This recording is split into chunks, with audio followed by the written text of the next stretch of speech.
Jean Lassalle est du genre à réserver plein de surprises. Prochainement, il apparaîtra au casting de la deuxième saison des Traîtres, diffusée sur M6.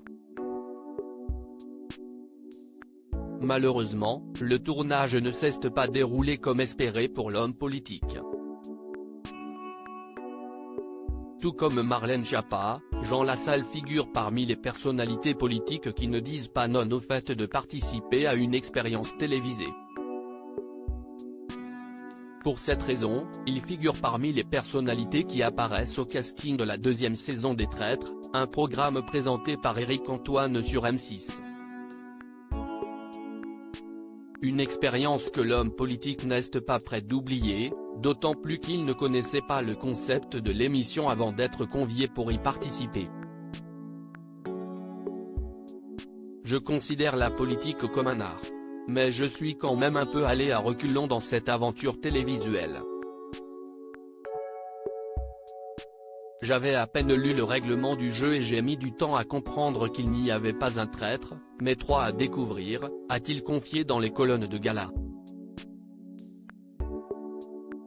Si est finalement grâce à ces filles que Jean Lassalle a accepté d'intégrer la troupe de personnalités qui tenteront relever le défi.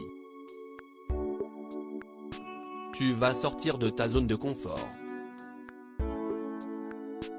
Tu vas pouvoir aller à la rencontre de populations qui ne te connaissent pas, lui ont-elles déclaré.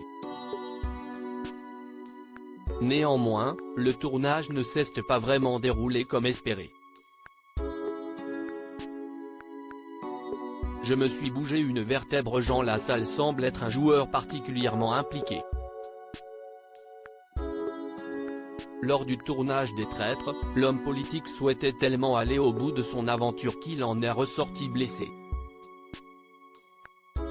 Je me suis bougé une vertèbre en voulant aider 2 candidates en perdition dans une épreuve, a-t-il avoué, toujours auprès de nos confrères, sans mentionner le nom des 2 candidates en question. Lors de son parcours, Jean Lassalle était accompagné de plusieurs personnalités publiques, comme Nathalie Marquet-Pernot et son fils Tom, Claude Dartois de Koh-Lanta, la chanteuse Natacha Saint-Pierre, ou encore le youtubeur Thibaut InShape. Au cours de cette expérience, chaque personnalité tentera de succéder à Clémence Castel et David Douillet, les vainqueurs de la première saison.